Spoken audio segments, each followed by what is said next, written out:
Salut à tous, j'espère que vous allez bien, et ce soir, petit podcast simple, court, bref, sur un film découvert il y a peu, et qui m'a intéressé, intrigué, sur lequel j'avais beaucoup d'attentes malheureusement, et qui s'est avéré être une cruelle déception.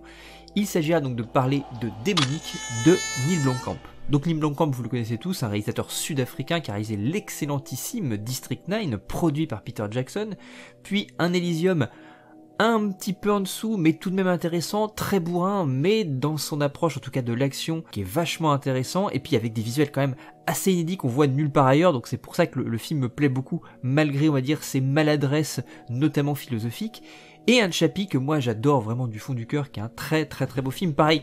plein de maladresses, mais vraiment fascinant à plus d'un titre, proposant de réelles pistes de réflexion, tout en se révélant extrêmement généreux, autant dans sa forme, puisqu'il y a des scènes d'action monstrueuses, dantesques, avec ces approches qu'on a déjà dans Elysium, qui est et puis même dans District 9, la SF vraiment hardcore, qui n'hésite pas à aller dans le brut, dans le corps aussi, dans la chair. Bon, je rappelle, dans District 9, où il y avait fondamentalement du référentiel à La Mouche de Cronenberg, il y avait quand même des trucs qui étaient forts, ces personnages de méta-humains avec des exosquelettes, dans Elysium, et là pour le coup dans le Chappie, voilà, où il y avait ce côté à la fois extrêmement viscéral, extrêmement bourrin, avec des références constantes aux jeux vidéo, mais on y reviendra pour Démonique, et en même temps un film qui est puissamment émotionnel, qui est avant tout émotionnel, et c'est par les émotions que passent tous les questionnements justement philosophiques dont je parlais juste avant. Donc une carrière, moi, que je trouve assez fascinante pour un réalisateur qui parfois effectivement est un peu maladroit,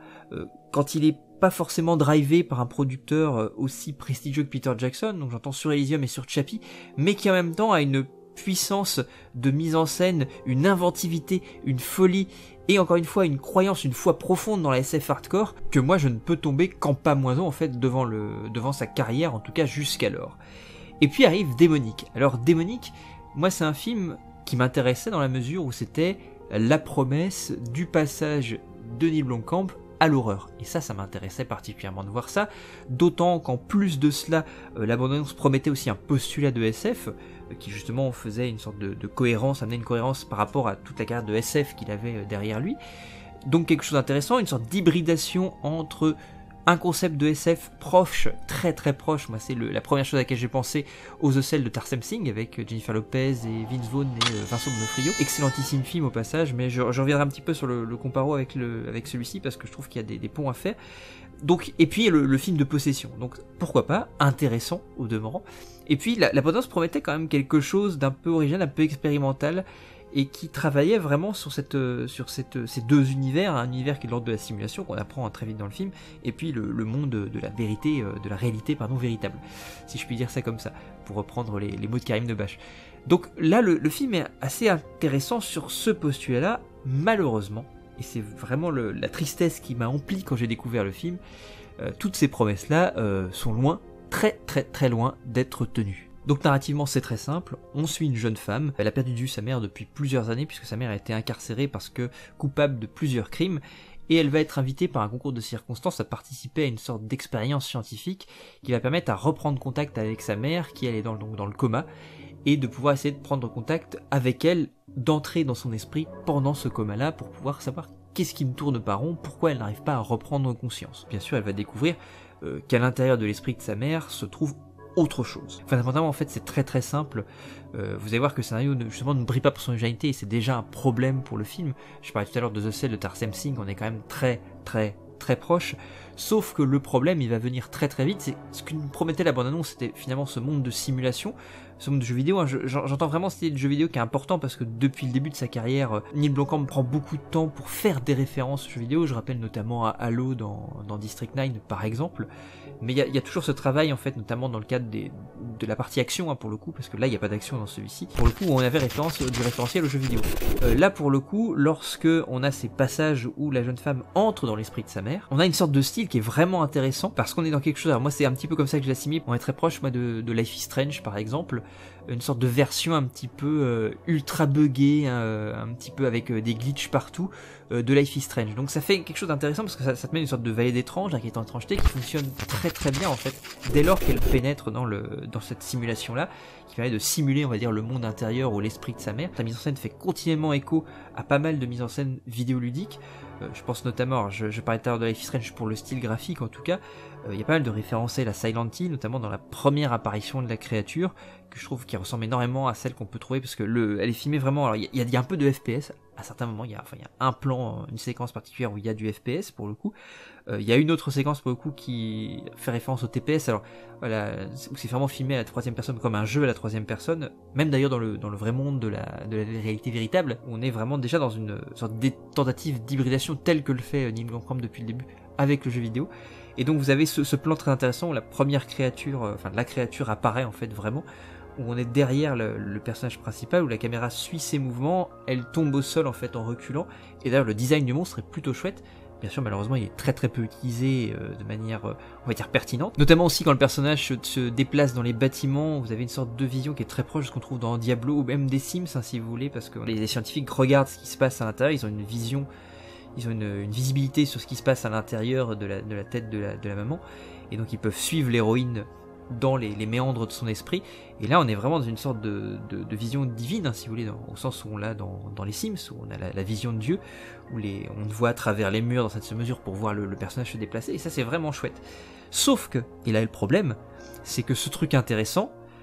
il y a 3 séquences dans ce monde de la simulation qui étaient pourtant le concept intéressant du film, pour justement faire une sorte de film de possession, mais dont on allait justement un petit peu modifier les codes et les mettre dans un concept ou dans un contexte différent. Le problème, c'est qu'il y a fondamentalement 3 séquences de 3 minutes dans le film. Allez, soyons larges, on va dire qu'il y a 10 minutes dans ce monde de la simulation dans le film, là où grossièrement le film dure 1h44. Donc il y a, on va dire, à peine un dixième du film qui se passe dans ce monde-là, le reste se passe dans la réalité, parce que le monstre, en fait, la créature, et là je spoil un petit peu, mais va sortir très très vite en fait de cet univers-là. Et c'est très très problématique, parce que pour le coup, on se retrouve dans un monde ensuite, alors la photo est très belle, la mise en scène est parfois relativement efficace, les cadres sont jolis, il n'y a pas de souci, mais le problème c'est que le reste, il n'en fait rien. Et quand on dit que c'est un film horrifique, c'est un film d'horreur, c'est le premier film d'horreur de Neil Blomkamp, le problème c'est que toute la partie horrifique ne fonctionne pas fondamentalement. Alors il n'y a pas de jumpscare, ce qui est déjà pour moi une qualité, mais tous les quelques séquences horrifiques, il n'y en a pas beaucoup, hein, elles fonctionnent mal, très très mal. Parce qu'il y a de l'ellipse, parce qu'il y a du hors-champ continuellement, ça c'est aussi très problématique, parce que là où chez Neil Blomkamp, je rappelle dans District 9, on avait clairement des référentiels directs à la mouche de Cronenberg, donc avec un travail sur le corps, sur les modifications du corps, les altérations du corps, et ben là il n'y a rien en fait, c'est-à-dire que là ça se veut horrifique, ça se veut un tant soit peu viscéral, mais en même temps non, il n'y a rien qui passe. Alors je pense même aussi à l'appareil, je spoil un petit peu, c'est difficile d'en parler sans spoiler, donc je spoil un petit peu, mais vous avez un passage notamment où comme le film a quand même un énorme ventre mou, aucun truc, on revient dans le monde, dans la réalité,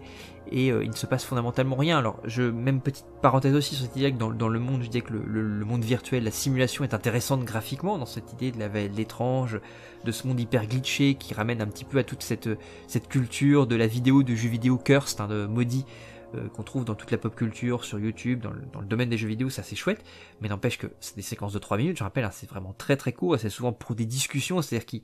y a fondamentalement rien qui se passe en fait dans ce monde-là, à l'exception de cette première occurrence du monstre, mais le reste, il ne s'y passe rien, le personnage se déplace juste dans des décors assez vides où il y a des glitches effectivement un peu partout, qui créent un peu d'étrangeté, mais ça marche pas. Je veux dire, je reviens à The Cell de Tarsem Singh, Jennifer Lopez se déplaçait continuellement dans la tête du tueur, et il y avait une inventivité visuelle, une folie, qui est au passage très présente dans toute la carrière de Neil Blomkamp, où il y a vraiment une folie, où il va à fond dans ses délires. Là, il n'y a rien en fait, c'est d'une tristesse absolue en fait, malheureusement. Revoyez encore une fois The Cell de Tarsem Singh, parce que pour le coup, en termes de délire, de montrer ce qui se passe dans l'esprit d'un tueur en série, puisque c'était ouvertement un tueur en série, hein, dans The Cell, qui est interprété par Vincent D'Onofrio, il y avait des trucs de fou, qui parfois étaient un petit peu kitsch, évidemment, mais il y avait des sortes de représentations complètement dingues qui ramenaient à Bosch, entre autres, qui ramenaient à Bacon, et c'était génial, c'était foisonnant, en plus il y avait un travail sur la couleur qui était incroyable. Là, il n'y a rien du tout, sur les costumes aussi, hein, il n'y a rien du tout qui fait que finalement, à l'exception des glitches, et du style visuel un petit peu particulier qui fait qu'on a une différenciation du traitement des couleurs aussi, mais voilà, ça n'apporte rien en fait fondamentalement au récit. Et pour en venir à cette idée que au bout d'un moment, après un deuxième acte très très mou avec un ventre cosmiquement mou de 3 scènes horrifiques qui fonctionnent pas, on arrive à cette troisième acte qui va révéler un petit peu, et là je spoil un petit peu, mais les velléités, les ambitions de ceux qui sont derrière cette expérience, qui sont en réalité des prêtres qui vont chercher dans l'esprit des gens les démons pour les faire sortir, puis ensuite les confronter à l'extérieur, dans le monde réel, pour justement les affaiblir. Et bah, il y a cette séquence là où on te montre très courtement qu'en fait ce sont des sortes de prêtres un peu badass avec des croix gravées à même la peau et à même la chair, etc. Où on te montre ça l'espace d'une sorte de travelling assez court. Et pour le coup, là on peut s'attendre, ils chargent leurs armes, ils ont des gros guns, tout ça, donc tu t'attends peut-être ils vont aller traquer le démon dans ce vieux bâtiment dans lequel le démon a possédé la mer pour la première fois. Et donc tu t'attends à une scène quand même d'action, tu dis bon, on est chez Neil Blomkamp, donc ok, l'horreur il a pas suggéré jusqu'à maintenant, mais il va nous faire une putain de scène d'action, référentielle en termes de jeux vidéo, pourquoi pas faire du référentiel à Doom ou autre, mais non, rien du tout, il te fait une ellipse, et on va retrouver les deux personnages principaux qui arrivent avec leur bagnole, et qui vont découvrir les cadavres qui sont quand même très très peu mutilés, c'est quand même très propre, encore une fois, et je trouve ça terriblement dommageable, puisque là où il aurait pu faire quelque chose, il aurait pu aller dans la folie, bah ça fonctionne pas. Et à terme, le démon, encore une fois, qui a un physique plutôt intéressant, qui a un design intéressant, et je veux dire, faut pas oublier que Neil Blomkamp, il vient des effets spéciaux à l'origine, il y avait déjà ça, il y avait du travail en tout cas sur les créatures qui étaient quand même très chouettes dans District 9, aussi dans Elysium, sur la manière dont il travaillait, je rappelle, le corps, hein, parce qu'il y a quelque chose du body horror toujours chez Neil Blomkamp, et là il y a rien du tout, il n'en fait rien, et c'est extrêmement triste. Après, comme je vous le dis, ça reste un film intriguant, il y a des choses intrigantes sur ces 10 minutes de film, où on est dans ce monde simulé, où on se prend à rêver en fait vraiment à ce qu'aurait pu être le film s'il avait creusé ce truc-là, qui était encore fondamentalement encore une fois le cœur, le cœur du concept, hein, de base, mais qui n'est pas du tout travaillé, pas du tout détaillé. Et on arrive dans une sorte de narration de film d'horreur et de possession un peu lambda. Alors il y a aussi des problèmes d'écriture, hein, où l'écriture est un peu étrange au début, elle va un peu vite, mais ça participe à l'étrangeté, on est un peu plongé dedans comme ça. Malheureusement, le problème c'est qu'ensuite l'écriture devient excessivement rapide, et on te balance tout d'un coup, sans prendre le temps de poser une ambiance, de poser des bases conceptuelles qui vont faire que ton jugement, tu vas le suspendre aisément. Là, tu peux pas le suspendre parce que tout est balancé, il y a toute la révélation un petit peu qui arrive assez vite, hein, de la créature ou du mal derrière tout ça, est balancé comme ça. L'un des personnages en fait qu'on n'a pas cru jusqu'à maintenant, qui est le meilleur ami de l'héroïne, qui va justement faire le pont avec la mère au tout début, lui a vu des choses déjà, et donc il a son sorte de petit cagibi dans lequel il a fait toutes ses recherches sur un démon particulier, et sur cette obscure, on va dire, organisation qui traque ces démons-là. C'est balancé comme ça, va suspendre ton jugement là-dessus en fait, parce que c'est tellement balancé de manière rapide, sans poser les bases diégétiques en fait fondamentalement de ce qui est proposé, bah ça fonctionne pas. Donc malheureusement Démonique, je vous conseille pas malheureusement, alors sauf peut-être pour les inconditionnels de Neil Blomkamp qui ont envie de voir quand même quelques petits trucs intéressants, parce qu'il y a quelques petits trucs intéressants, mais ça reste dans l'ensemble un film très triste, et je trouve que même pour les fans de Neil Blomkamp, c'est dans une certaine mesure, pour moi ça l'a été, un peu douloureux et un peu triste de voir ça, parce qu'on attend beaucoup de ce réel-là, parce qu'on apprécie ce qu'il fait, et que finalement, le film est assez lambda, assez impersonnel, et je ne retrouve pas Neil Blomkamp dedans, encore une fois, à l'exception de 2-3 petites fulgurances, mais qui sont extrêmement rares et extrêmement rapides. Voilà, et bah écoutez, c'est rare quand je parle mal d'un film, enfin, ou en tout cas mais j'avais envie de vous faire part de ma déception, d'autant que le film a été descendu absolument partout, hein, dans les quelques déjà retours que j'ai posés, mais finalement, Elysium, ça avait été le cas plus ou moins, Chappie aussi avait droit à des détracteurs quand même assez engagés et assez vénères. Là, je me suis dit, bon, il y a des détracteurs, mais c'est comme toujours chez Neil Blomkamp, ça plaît pas à tout le monde, et malheureusement, énorme déception. Donc écoutez, je vous remercie de votre écoute. Normalement, j'ai essayé assez court, hein, j'ai essayé de faire très très court. Je vous fais des gros bisous et je vous dis à très bientôt. Salut!